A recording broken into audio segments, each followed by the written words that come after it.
In 1991, Boyz in the Hood told the raw truth about growing up where every day could be your last. But the story didn't end on screen. Behind those faces were real lives, full of secrets, heartbreak, and shocking twists. Some gone too soon, others still shining.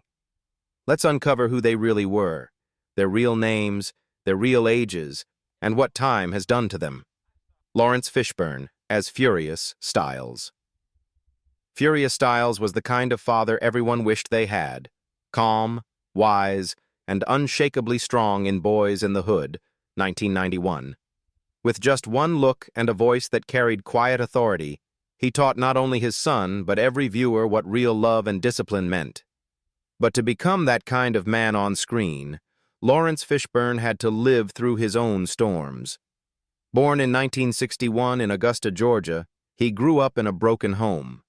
His father, a juvenile corrections officer, was rarely around, visiting only once a month.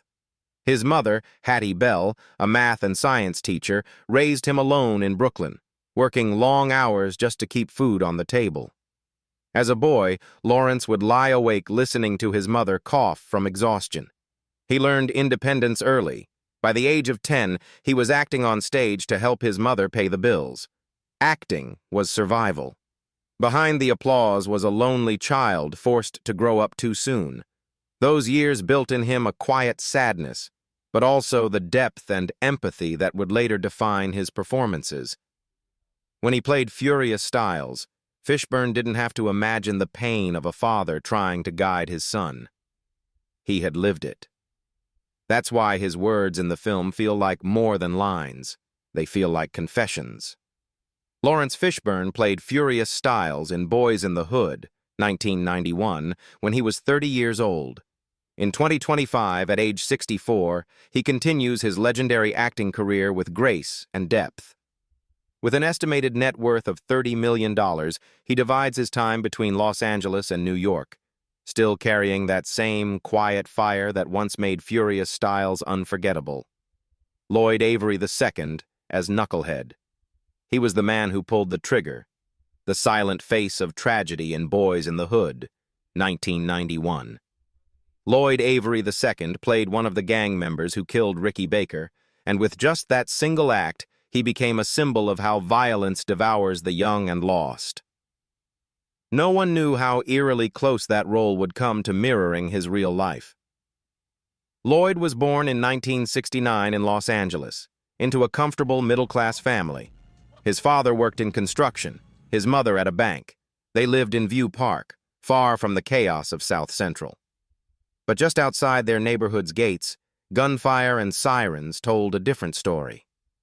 Lloyd was curious, restless, and drawn to the danger he was told to avoid. As a teenager, he started hanging around gang members because he wanted to belong somewhere. He had charm and talent, but no guidance. Acting came almost by accident when John Singleton, a neighborhood acquaintance, cast him in Boyz in the Hood. Fame came fast, but responsibility never followed. After the film, Lloyd slipped deeper into street life, carrying real guns instead of fake ones, adopting the same lifestyle his character had once lived. By 1999, he had been convicted of double murder. In prison, he found religion, then madness. On September 4, 2005, at just 36 years old, Lloyd Avery II was murdered by his cellmate during a ritual killing. The story that began as fiction ended as horror. The same violence he once pretended to commit became the one that took his life. Lloyd Avery II played Knucklehead in Boyz in the Hood, 1991, when he was 22 years old. He died in 2005 at age 36, leaving behind an estimated net worth of $500,000, a fleeting fortune from a career that ended far too soon. Cuba Gooding Jr. as Trey Styles. Trey Styles was the heart and conscience of Boyz in the Hood, 1991. A young man torn between the streets that raised him and the morals that could save him. With wide eyes and quiet rage, he carried the weight of every choice a young black man had to make in South Central Los Angeles. Cuba Gooding Jr. was born in 1968 in the Bronx, New York. into a home filled with music but haunted by absence. His father, Cuba Gooding Sr., the voice behind the hit "Everybody Plays the Fool," left the family when Cuba was just 4. His mother, Shirley Sullivan, was left to raise 4 children alone in Los Angeles, working multiple jobs just to keep the lights on. Cuba watched her struggle, and somewhere between her tears and her strength, he learned 2 things: how to survive and how to hide the pain. As a teenager, that pain turned into rebellion. He skipped school, joined small street crews, and flirted with danger. The anger toward his absent father boiled quietly inside him, shaping both his fire and his flaws. Acting gave him an escape, but it also became an obsession. Every character he played was another way to heal that little boy who grew up feeling forgotten. His breakout as Trey Styles made him a star, and 5 years later, Jerry Maguire earned him an Oscar and immortality. But fame didn't erase the trauma. It magnified it. Years of emotional unrest and addiction led to accusations, arrests, and humiliation. Cuba Gooding Jr. played Trey Styles in Boyz in the Hood, 1991, when he was 23 years old.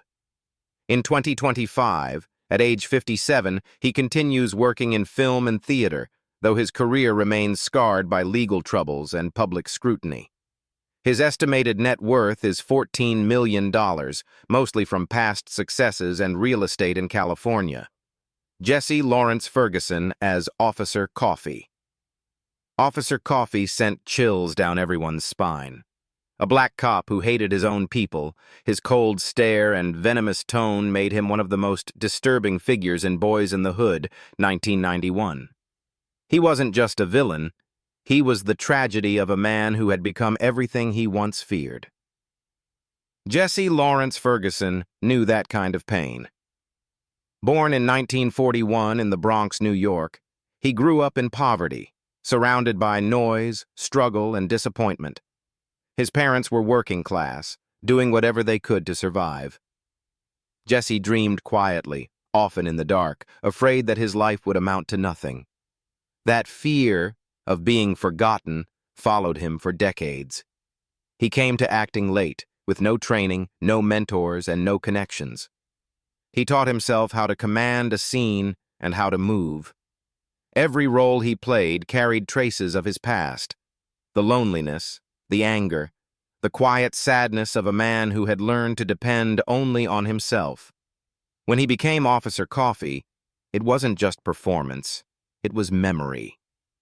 After that, he appeared in Prince of Darkness, Darkman, and Star Trek: The Next Generation. But the weight of Coffee never left him. Off-screen, he lived simply, away from fame, as if he'd had enough of pretending to be someone else.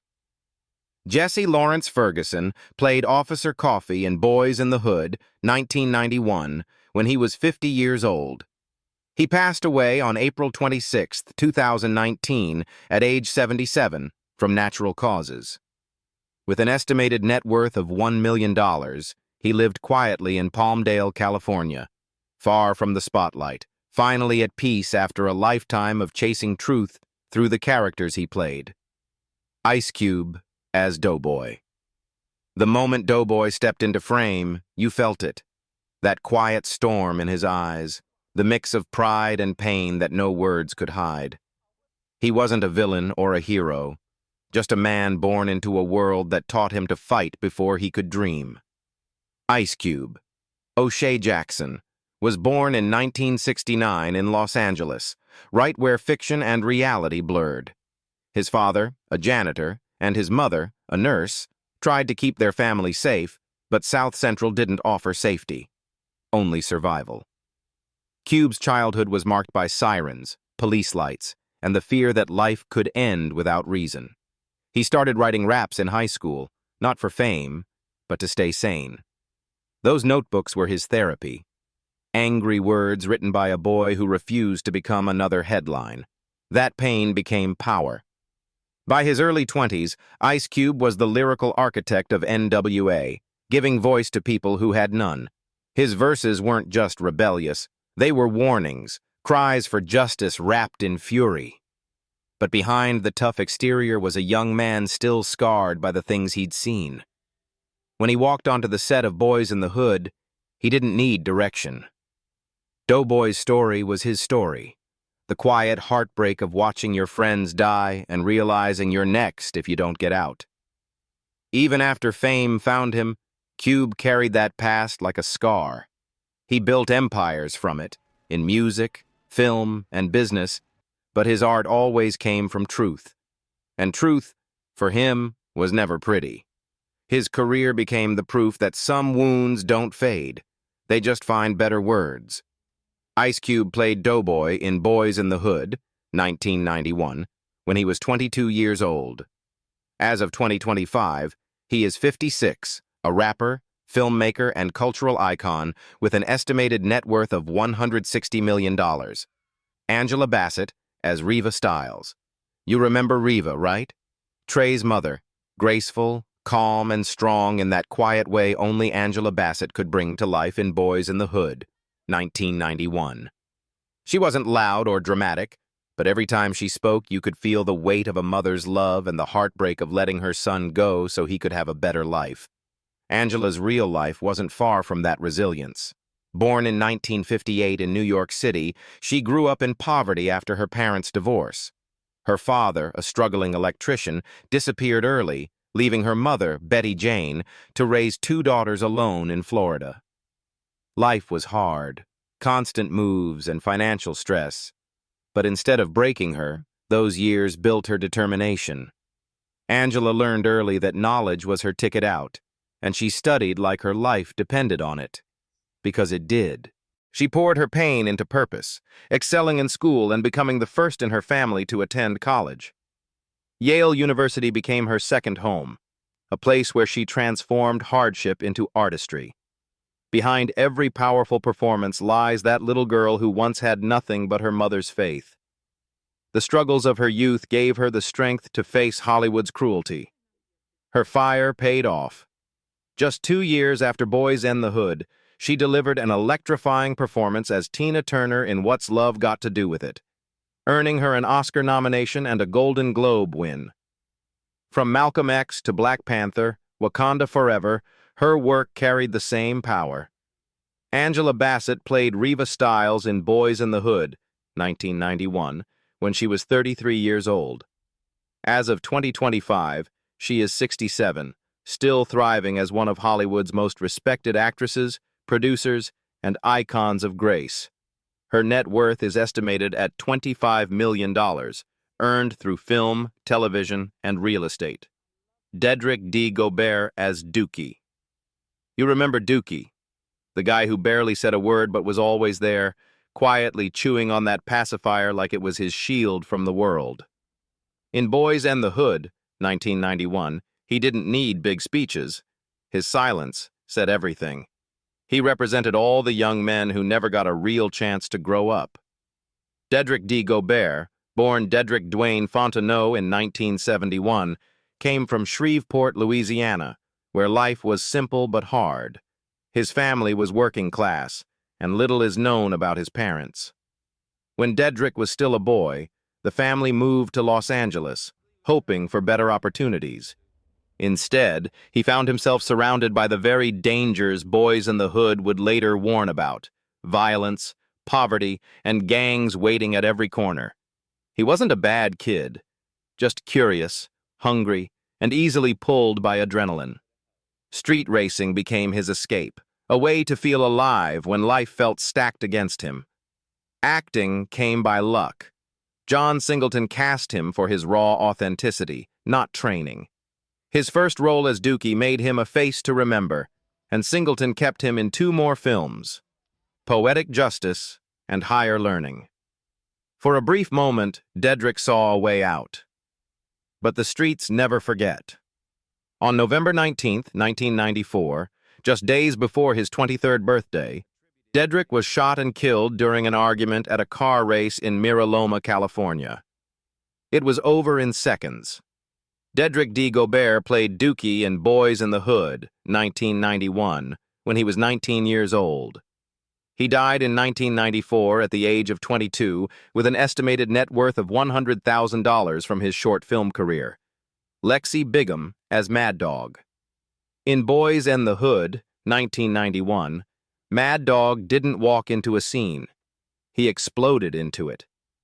With that raw, unpredictable energy, Lexi Bigham made you believe danger had a face. He was chaos personified, wild, fast, and heartbreakingly human. Lexi Darnell Bigham Jr. was born in Illinois in 1968 into a modest working family that had little but love to give. Money was tight, opportunities were rare, and the world never made room for dreamers like him. Acting became his escape, a fragile bridge between the life he knew and the one he imagined. Every audition was a chance to be seen in a world that rarely looked twice at people like him. He made it to Hollywood through grit alone, landing roles that hinted at greatness. After Boyz and the Hood, he appeared in Dave, 1993, The Air Up There, 1994, and Sassim, 1995, small parts, but full of life. Colleagues described him as gentle, soft-spoken, and endlessly curious, the kind of man who made everyone laugh between takes, but kept his own sadness quiet. Maybe he knew time wouldn't give him long. On December 17, 1995, just when his career was finally taking shape, Lexi died in a car accident in Los Angeles. No drugs, just one tragic night that took everything away. His passing barely made the news, but for those who'd worked beside him, it felt like the world had lost a light too soon. Lexi Bigham played Mad Dog in Boyz and the Hood, 1991, when he was 23 years old. He died in 1995 at age 27 in a car crash, leaving behind an estimated net worth of $200,000. Esther Scott as Tisha's grandmother. In Boyz and the Hood, 1991, Tisha's grandmother wasn't on screen for long, but she brought peace to every scene she touched. Her voice was soft, her presence calm, the kind of woman who carried generations of pain and wisdom in a single look. Esther Scott embodied quiet strength in a world that had forgotten how to be gentle. Born in 1953 in Queens, New York, Esther knew hardship from the start. Her parents worked factory jobs, often returning home too tired to talk. Theirs was a home where silence meant exhaustion, not peace. From those long nights in a cramped apartment, she learned two things: resilience and self-reliance. Acting became her escape. She graduated from San Francisco State University with a theater degree and spent years fighting for every role she could get. Hollywood didn't open doors easily. Esther played mothers, teachers, neighbors, characters who existed in the margins, yet somehow made the story real. She gave life to the people audiences often overlooked, because she understood what it felt like to be overlooked herself. Behind the smile and steady voice, though, was a woman worn down by work and loneliness. She never had the luxury to rest, and by the time she reached her 60s, her heart had carried too much. On February 14, 2020, Esther passed away after a heart attack in her Los Angeles home. Esther Scott played Tisha's grandmother in Boyz and the Hood, 1991, when she was 38 years old. She passed away in 2020 at age 66, leaving behind an estimated net worth of $1 million. Nia Long as Brandy. Brandy was the calm in the middle of the storm, smart, kind, and grounded in a world spinning out of control. She wasn't just Trey's girlfriend. She was his anchor in Boyz and the Hood, 1991. Nia Long gave Brandy warmth, patience, and quiet power. Nia Talita Long was born in 1970 in Brooklyn, New York, into a home that fell apart too soon. Her parents, both teachers, divorced when she was just 2 years old. Her mother, Talita, packed up and moved across the country, raising Nia alone in South Los Angeles on a teacher's salary. They didn't have much, so Nia learned early to depend on herself, to stay sharp, to stay graceful even when things hurt. That independence never left her. She was the kind of child who turned pain into focus. While other kids played, she was studying, dancing, acting. It wasn't easy. Hollywood wasn't built for young black women who didn't fit the stereotype. But Nia's discipline and poise set her apart. When John Singleton cast her as Brandy, she didn't just play the part. She lived it. Every line she spoke carried the echoes of her own mother's strength, every glance filled with quiet defiance against the odds. The role opened every door. From The Fresh Prince of Bel-Air to Love Jones, Soul Food, and The Best Man, Nia became one of the defining faces of 1990s black cinema. Her beauty was undeniable, but it was her honesty, that blend of softness and steel, that made her unforgettable. Nia Long played Brandy in Boyz in the Hood, 1991, when she was 21 years old. As of 2025, she is 55, continuing to act and produce with grace and focus. Her estimated net worth is $5 million, built through decades of steady, respected work. Raymond D. Turner as Ferris. Ferris wasn't the loudest man in Boyz in the Hood, 1991, but his presence carried weight, the kind of steady, intimidating energy that made you pay attention. He represented the side of South Central most people preferred not to see, the quiet power that comes from surviving too much for too long. Raymond Darnell Turner was born in 1961 in Los Angeles, raised in a working-class family that never stopped struggling. His childhood was shaped by the sounds of the city, sirens, shouting, and the constant pulse of fear that ran through his neighborhood. Opportunities were rare, and the streets had a way of teaching lessons no classroom ever could. Acting wasn't a dream at first, it was a way out. He started small, taking background roles and bit parts in the late 80s, working between acting gigs to stay afloat. Every character he played seemed to carry a little piece of himself.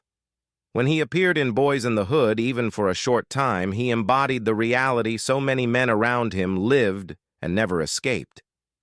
It was art imitating life, and maybe that's what made his performance so hauntingly real.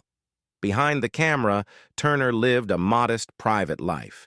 He never chased fame, never sought the spotlight. On February 15, 2024, he passed away in Las Vegas at 63. The cause was never disclosed, and perhaps that silence says it all.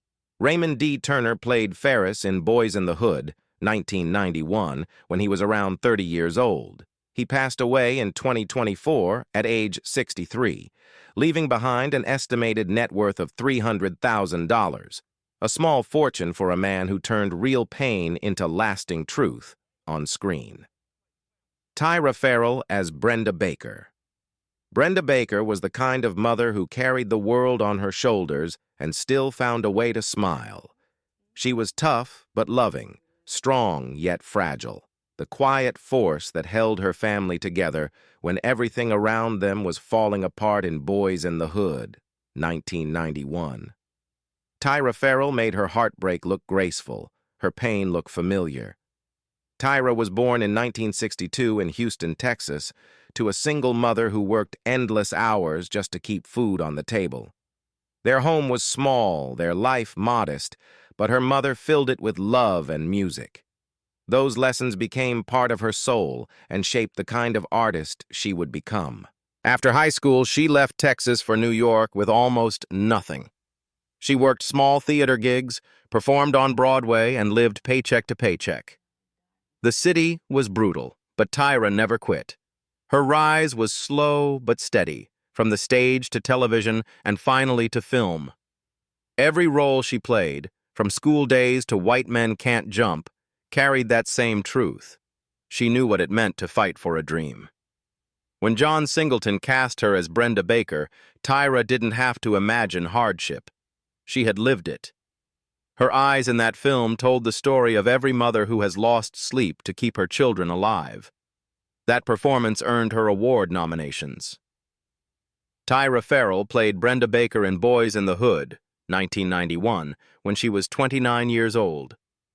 As of 2025, she is 63, still acting occasionally and mentoring young talent. Her estimated net worth is $1 million, a small number for a woman whose presence still lingers in every scene she ever touched.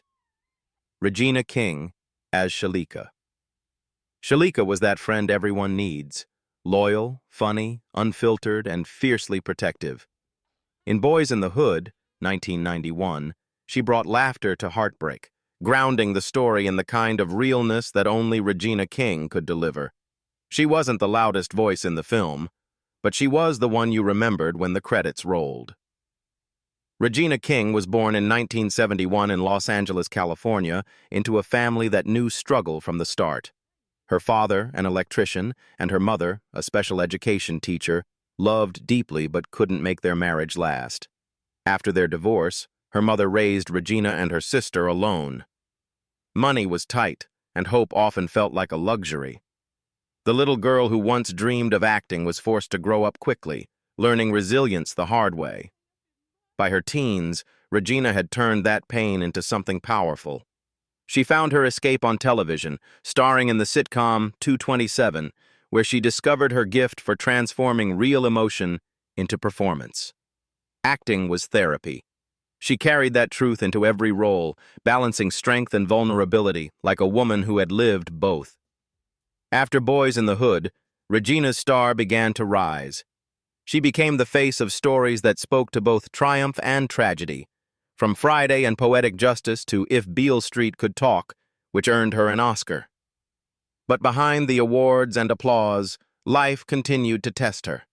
The tragic loss of her son in 2022 shattered her world, yet even in grief, she turned pain into art, directing and performing with a raw honesty few could match. Regina King played Shalika in Boyz in the Hood, 1991, when she was 20 years old. As of 2025, she is 54, still one of Hollywood's most respected actresses and directors. Her estimated net worth is $16 million, but her true wealth lies in her courage, the strength to keep creating, even after her heart was broken.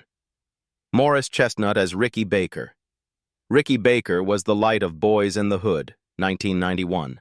Soft-spoken, hopeful, and full of dreams too fragile for the world he lived in. That football in his hands wasn't just a prop. It was his way out. Morris Chestnut was born in 1969 in Cerritos, California, into a quiet, middle-class home. His parents were both teachers, gentle, patient people who believed in discipline and education. While many around him faced instability, Morris had a home filled with warmth and structure. But even from that comfort, he could see the fear in his city, how good kids could disappear into the streets overnight. That awareness shaped him, teaching him to work hard, stay humble, and always hold on to hope. He studied finance and drama at California State University, believing he might end up in an office someday. But fate had other plans. His first big audition was for John Singleton's Boyz in the Hood, and when he stepped into Ricky's shoes, he wasn't just acting. He was honoring every young man who tried to dream beyond his zip code. When audiences saw Ricky running down that alley, they were watching innocence vanish. That moment changed Morris's life forever.